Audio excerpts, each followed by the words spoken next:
할렐루야. 오늘 저는 여러 성도님들과 함께 나의 평안을 너희에게 이런 제목으로 함께 은혜를 나누겠습니다. 오늘도 세 단락으로 말씀을 증거할 텐데 첫째 단락은 평안의 약속입니다. 평안이라고 번역을 했는데 이게 구약 성경에서는 샬롬으로 되어 있고 이 샬롬이란 말은 여러분들이 많이 들으셨죠. 그래서 유대인들이 인사할 때 샬롬, 샬롬 하고 서로 인사하는 모습을 볼 수 있는데요. 어쨌든 샬롬, 그리고 신약에 와선 에이레네라고 돼 있어요. 헬라어로는. 근데 그게 번역이 될 때는 평강, 평안 또는 새 번역 계열에서는 평화라고 이렇게 번역하고 있죠. 그래서 여러분들이 그 평화는 전쟁이 없는 것이 평화고 뭐 진정한 마음의 평화는 평강이고 이렇게 여러 가지 말을 듣습니다만은 똑같은 단어를 그렇게 달리 번역하고도 있다. 참고로 알아주시기 바랍니다. 자, 현대인이 가장 원하나 결핍된 것이 무엇일까요? 현대인들에게 가장 소중하고 있어야 되겠지만 실제로 결핍된 거 무엇일까? 자, 이 그림에서 답이 나오고 있는데요. 자, 첫째는 재물이 아닌가 그런 생각을 할 수 있어요. 많은 사람들이 재물을 추구합니다. 이 밑에 수억 대 하는 스포츠카가 있죠. 자, 이런 것이 한 예죠. 재물이 있어야 이런 걸 누리고 폼을 재고 이렇게 살 텐데 그래서 재물을 얻기 위해서 생을 거기에 바치고 애쓰고 하는 모습을 볼 수 있어요.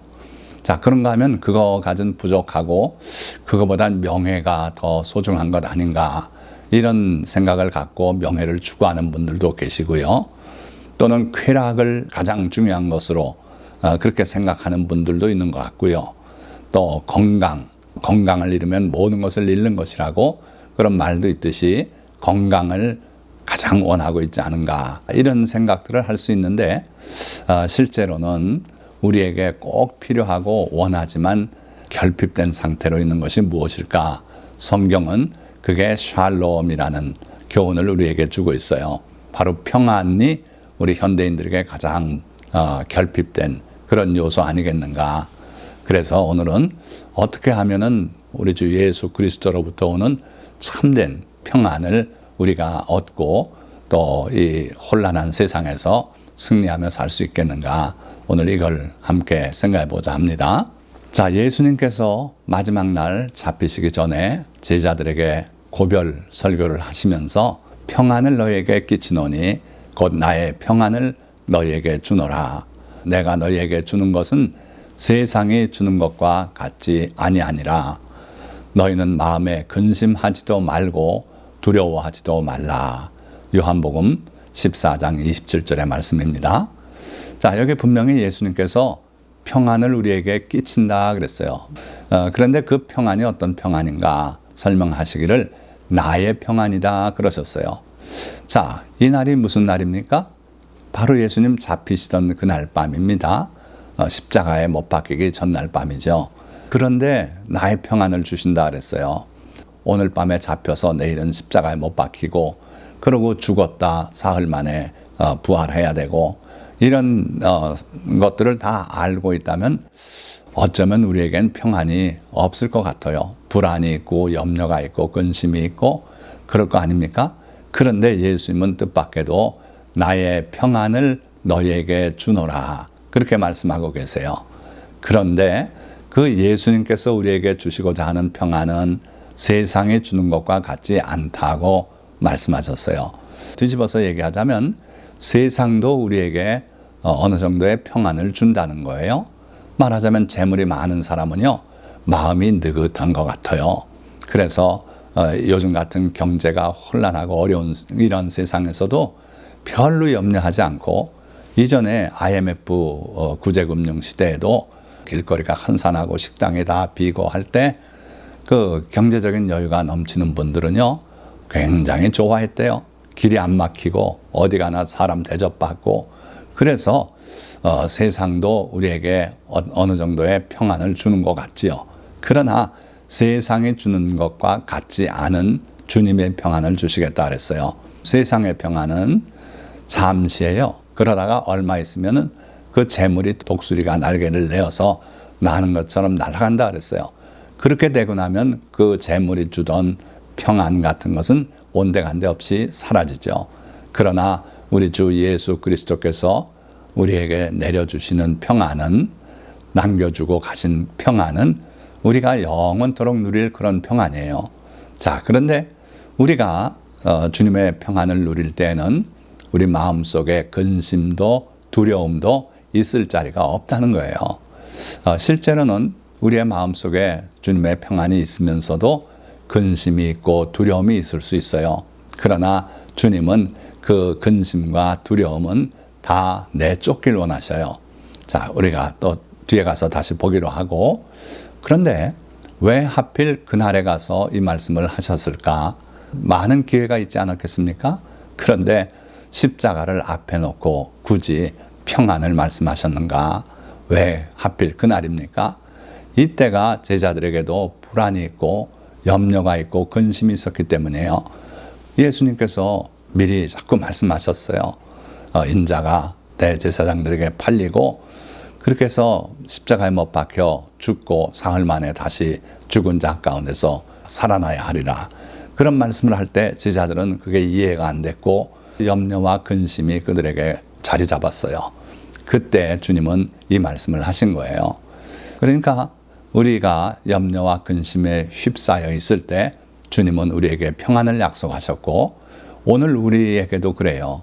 우리가 21세기를 살아가면서 많은 염려와 근심 속에 살아갈 일들이 정말 쌓여가고 있는 것 같아요. 그럴 때 주님은 이 말씀을 우리에게 또 들려주기를 원하고 계신 겁니다. 마가복음 2장 17절에 기록된 내용을 보면 건강한 자에게는 의사가 쓸데없고 병든 자에게라야 쓸데있느니라. 마태복음에도 있고 누가복음에도 이 내용이 있어요. 그러니까 누구나 잘 아시는 말씀인데 건강한 자에게는 의사가 쓸데없대요. 그렇죠. 건강한데 무슨 의사가 쓸모 있습니까? 병든 자에게라야 의사가 쓸모가 있다 하는 거죠. 마찬가지로 불안하고 염려와 근심이 많은 우리에게 평안의 메시지와 약속이 의미가 있다는 거예요. 그래서 주님은 나는 의인을 부르러 온 것이 아니요 죄인을 부르러 왔노라 분명히 말씀하셨어요. 그래서 당시에도 염려와 불안에 쌓인 그 제자들에게 평안을 약속하신 것처럼 오늘 불안의 소용돌이 속에 있는 우리에게도 평안을 약속하고 그 평안을 주시기 위해서 오늘 말씀하고 계신 주님이십니다.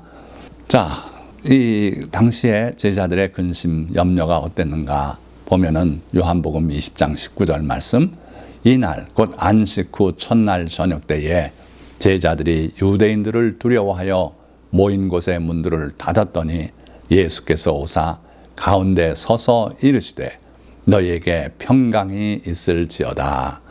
자, 예수님이 십자가에 못 박혀 돌아가시고 장사 지내고 그래서 제자들은 극도의 불안 속에 유대인들을 두려워했어요. 그 유대인 지도자들을 두려워한 거죠. 그래서 한 곳에 모였지만 모인 곳들의 문을 닫았다 그랬어요. 잠그는 거죠.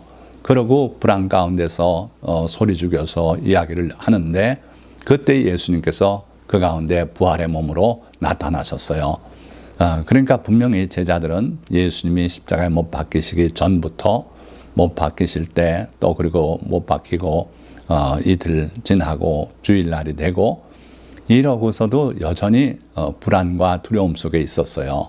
그때 예수님께서 그들에게 나타나셨고 샬롬하고 평안을 허락하셨어요. 자, 그러니까 예수님이 그들에게 평안을 약속한 그때나 또 예수님의 부활의 그날이나 그들에게 절실히 필요한 것은 바로 샬롬이었다, 평안이었다 하는 거죠. 자, 하나님께서 자기가 세우신 제사장들에게 책무를 주셨는데 무슨 책무를 주셨냐면 백성들을 복을 빌어주라는 거예요. 그래서 그 내용이 여호와는 내게 복을 주시고 너를 지키시기를 원하며 여호와는 그의 얼굴을 내게 비추사 은혜 베푸시기를 원하며 여호와는 그 얼굴을 내게로 향하여 드사 평강 주시기를 원하노라. 자, 여러분들 이 히브리어가 이 구미의 언어의 조상이라고 할 수 있는데요. 이 구미 언어에서는 가장 소중한 것이 뒤에 나오죠. 그래서 말하자면 시상식을 할 때도 저 밑에부터 해서 이렇게 해서 가장 큰 상이 마지막에 주어져요. 여기서 복을 비는데 복을 주시고 이렇게 말씀해서 전체적인 윤곽을 던지고 첫째 복은 사실은 지켜주시는 거예요. 둘째 복은 은혜를 베푸시는 거예요. 셋째 복은 평강을 주시는 거예요. 이 세 번째가 가장 중요한 요소다 하는 거죠. 그래서 제사장이 백성을 위해서 축복을 할 때도 가장 중요한 것이 평강이었다.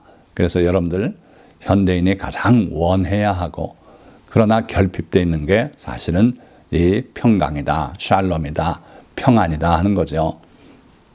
자, 그럼에도 불구하고 오늘날 실정을 보면은 평안을 상실하고 살더라 하는 거예요. 두 번째 단락입니다.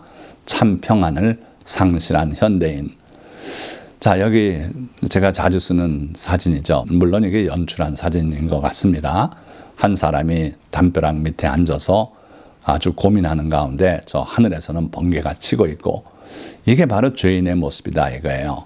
우리의 죄가 담이 되어서 하나님과 우리 사이를 갈라놓았고 하나님이 듣지 못하시게 한다고 그렇게 말씀하고 있지 않습니까?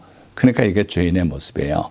현대인이 하나님 앞에 죄인으로 살고 있다 하는 거죠. 그러다 보니까 이 왼쪽 그림은 그 결과예요. 그래서 뭔가 불안하고 초조하고 근심이 있고 또 의심 속에 쌓여서 서로 신뢰하지 못하고 이러고 살아가는 게 현대인이다. 자, 그 결과 많은 사람들이 이전에 흔히 보지 못하던 그런 병에 걸려요. 그게 뭡니까? 공황장애라고 하는 병이죠. 그 질병에서 특징적으로 나타나는 게 공황발작이라고 하는 증상이에요.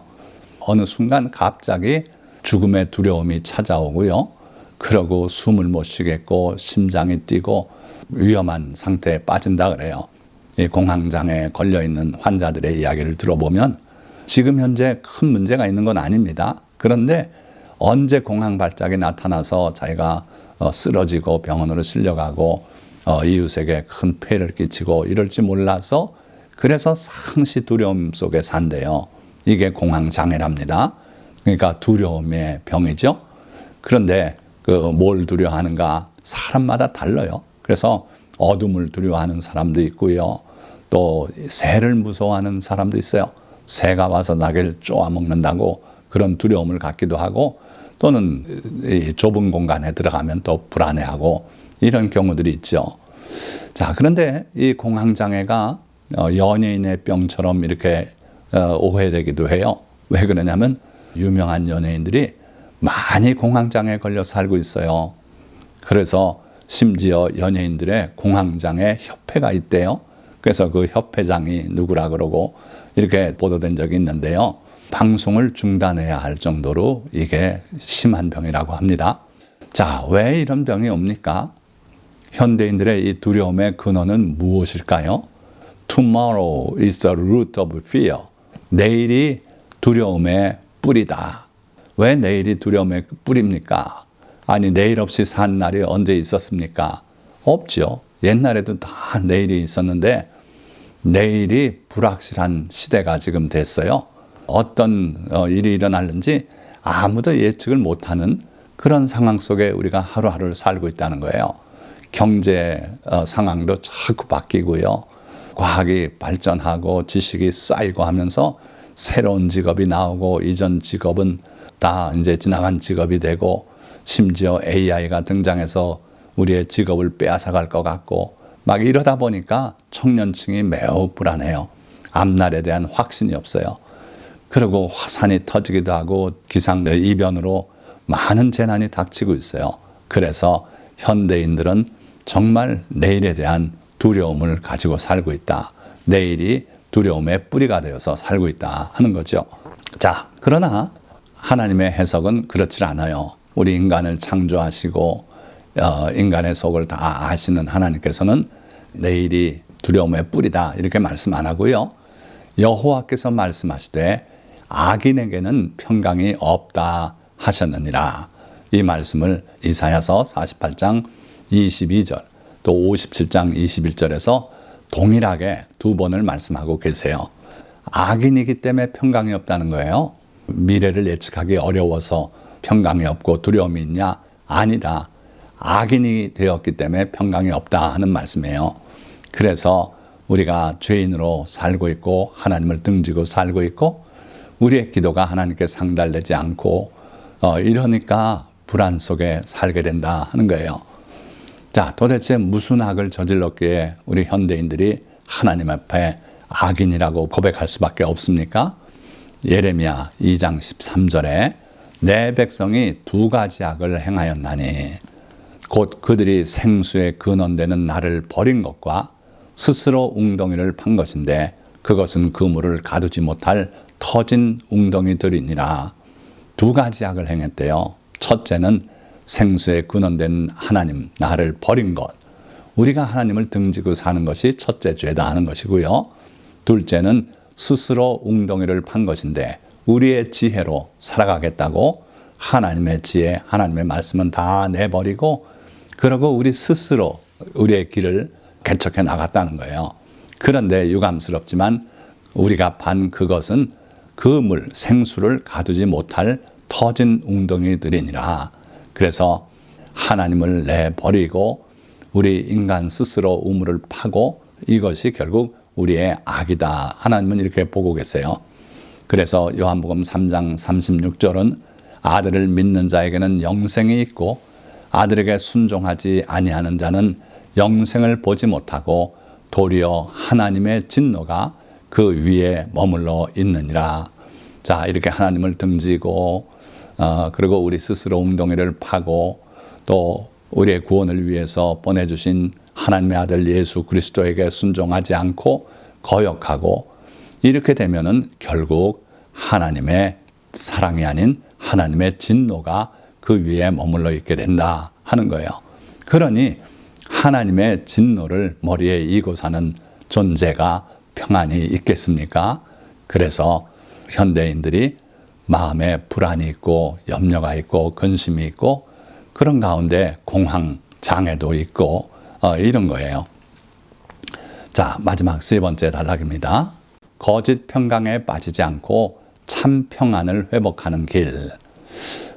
세상에 주는 평안도 있다 그랬어요. 그래서 우리가 자칫하면은 거짓 평강에 빠져요. 예레미야서에서도 보면은 거짓 선지자들 하는 일을 이렇게 표현하고 있어요. 평강하다, 평강하다 하나 평강이 없다 그랬어요. 평강이 없는데 자꾸 평강이 있다 그래요. 예루살렘이 곧 바벨론에게 함락이 될 텐데도 하나님께서 지켜주신다 그러고 잡혀갔던 자들이 다 돌아온다 그러고 그런 거짓 예언을 하는 선지자들이 있었어요. 그들의 말을 귀 기울여 듣고 하다 보면 거짓 평강에 빠지기 쉽다는 거예요. 그러나 그렇게 되면 결국은 하나님의 진노 가운데 망하는 길에 들어갈 수밖에 없어요. 그러면 우리가 참 평안을 회복하는 길은 무엇입니까? 첫째, 회개하고 주님께 돌아가야 해요. 우리는 하나님을 등지고 우리 스스로의 웅덩이를 파기 위해서 나와 있어요. 자, 그래서 아까 말씀 본 것처럼 내 백성이 두 가지 악을 행하였나니 곧 그들이 생수에 근원되는 나를 버린 것과 스스로 웅덩이를 판 것인데 그것은 그 물을 가두지 못할 터진 웅덩이들이니라. 자, 그러니 어찌해야 합니까? 돌아가야 돼요. 돌아가야 돼요. 우리가 진정으로 하나님을 믿고 생수 되시는 하나님을 사랑하고 있는가? 이건 어떻게 알 수 있습니까? 우리가 실제로 무엇을 의지하는가를 보시면 돼요. 하나님의 말씀보다도 사람의 말을 더 믿고 있지 않습니까? 예를 들면 너에게 이게 부정하다. 하나님은 분명하게 정한 음식, 부정한 음식을 구분해 주셨어요. 그런데 귀 기울여 듣지 않아요. 온 세상에 있는 게 다 우리의 먹거리다. 그렇게 말하는 분들이 많아요. 그러나 하나님께서는 분명히 가증히 여기라 이렇게 말씀하셨고 이것이 너희에게 부정하다고 분명히 말씀해 주신 내용들이 있어요. 그런데 그걸 인정하지 않습니다. 그리고 의사가 이것이 건강에 좋지 않다고 말하면 그거는 아주 대단한 진리인 것처럼 받아들여요. 그러나 세월이 가면서 그 내용이 자꾸 변해왔던 걸 여러분들이 기억하시기 바랍니다. 그러니까 의사가 몸에 좋다, 나쁘다고 말하는 것은 진리는 아니에요. 또 우상을 진멸당할 것이라고 분명히 하나님께서 말씀하시고 그 우상에 입힌 금이나 은을 탐하지 말라고 말씀하셨고 집안에 드리지도 말라고 하셨는데 그 하나님의 말씀을 무시하고 그게 무슨 문제입니까? 이런다면 하나님을 거역하는 것이고 하나님을 등지고 자기 스스로 우물을 파는 거나 마찬가지다 하는 거예요. 그래서 사도행전 2장 38절의 말씀을 보니까 너희가 회개하여 각각 예수 그리스도의 이름으로 세례를 받고 죄사함을 받으라. 자, 복음이 전파되던 이 초기에 살고 있던 모든 사람들이 무슨 대단한 죄인들이었습니까? 말하자면 사람을 몇 명씩 다 죽이고 강도짓을 하고 강간을 하고 뭐 이런 사람들입니까? 그렇지 않습니다. 일부 그런 사람도 있었겠지만 대부분 그렇지 않았어요. 그러나 회개하라 그랬어요. 왜? 하나님을 모르고 하나님을 등지고 그러고 살고 있는 것은 회개해야만 할 일이에요.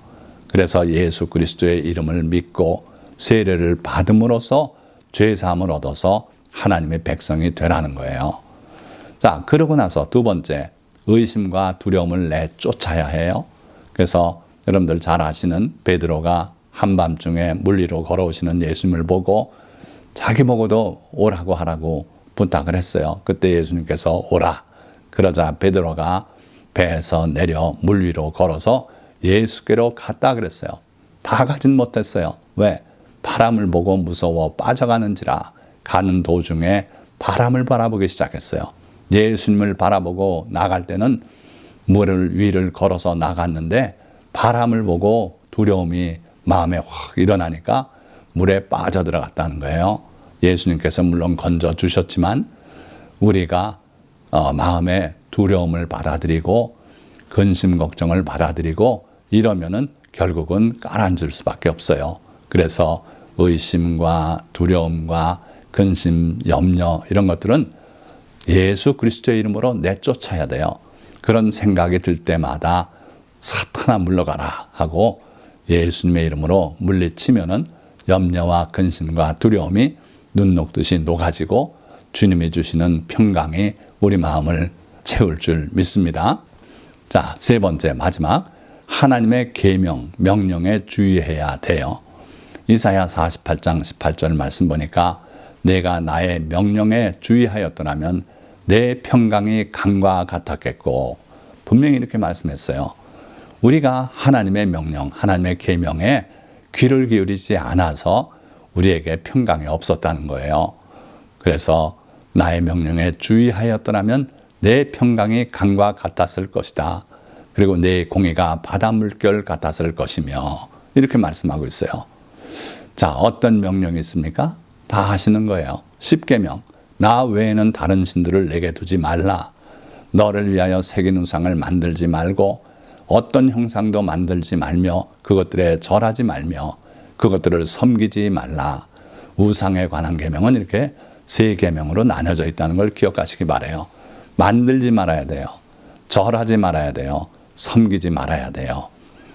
그게 어떤 이름으로 만들어졌든 예수님이라고 만들었던 예수님의 모친 마리아 이름으로 만들었던 황금 송아지의 형태로 만들었던 하나님이 아닌 것은 우상이에요. 그것을 만들지 말아야 되고 절하지 말아야 되고 섬기지 말라는 거예요. 자, 뿐만 아니라 내 하나님 여호와의 이름을 망령되이 부르지 말라. 안식일을 기억하여 거룩하게 지키라. 내 보물을 공경하라. 살인하지 말라. 간음하지 말라. 도둑질하지 말라. 거짓 증거하지 말라. 탐내지 말라. 내 마음을 다하고 성품을 다하고 힘을 다하여 내 하나님 여호와를 사랑하라. 내 이웃을 내 몸과 같이 사랑하라. 이 모든 것들이 하나님의 명령이고 계명이고 또 하나님과의 언약 조항이에요. 잊지 마세요. 우리가 하나님의 자녀가 되고 영생을 얻게 하고 이 모든 것이 언약으로 이루어진 거예요.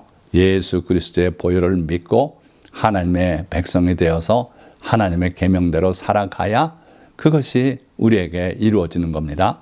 그래서 하나님과의 언약 조항이다. 여러분들 계약서의 계약 조항을 어기고 그 계약이 성립되겠습니까? 그렇지 않아요. 한 조항이라도 어기면 그 계약이 무효가 될 수 있어요. 그래서 하나님과의 언약 조항을 우리가 신경을 쓰고 지켜나가야 할 줄 믿습니다. 자, 이 언약 조항이기도 하면서 하나님의 명령들은 우리의 안전을 위한 교통법규와도 같아요. 교통법규를 우리가 무시하고 차를 몰고 다니면 안전하겠습니까? 반드시 사고를 저지르고 사고를 당하고 그럴 수밖에 없어요. 마찬가지로 하나님의 작은 계명들, 큰 계명 말할 것 없고 이 모든 계명이 우리의 안전을 위한 교통법규와도 같아요. 점치지 말라 하셨으면 점치는 데 근처에도 가지 말아야 돼요. 점치지 말라 하는 계명이 있는데 그거에 귀를 기울이지 않고 점집을 드나들면 거기에 사로잡혀서 하지 말아야 될 짓을 하게 되고 망할 수밖에 없게 된다 하는 거예요. 자, 그래서 다시 처음 말씀으로 돌아갑니다. 평안을 너희에게 끼치노니 곧 나의 평안을 너희에게 주노라. 내가 너희에게 주는 것은 세상이 주는 것과 같지 아니하니라. 너희는 마음에 근심하지도 말고 두려워하지도 말라. 말씀을 맺겠습니다. 주님은 십자가 고난 앞에서도 흔들리지 않는 주님의 평안을 우리에게 주셨습니다. 그러나 우리는 주님을 등지고 스스로 터진 웅덩이를 파는 악을 저지르고 말았습니다. 그 결과 우리 어깨에는 우리가 우리의 앞날을 책임져야 하는 무거운 짐이 얹혀졌고 우리 마음에는 평안 대신 염려와 두려움이 뿌리내리게 되었으며 우리가 사는 세상은 풍랑이는 바다가 되고 말았습니다. 그러나 이제라도 회개하고 주께로 돌아가서 주님을 믿고 의지하며 주님의 말씀에 주의하고 그 안에 살면 주님의 평안이 다시 우리 마음에 뿌리내리고 주님의 은혜와 자비가 우리 삶에 넘쳐날 것입니다. 오늘 이 말씀을 들은 모든 성도님들은 모두 이와 같이 주님의 말씀에 귀를 기울이고 주님의 평안을 누리며 사는 성도가 되시기를 예수 그리스도의 이름으로 축원드립니다. 기도하겠습니다.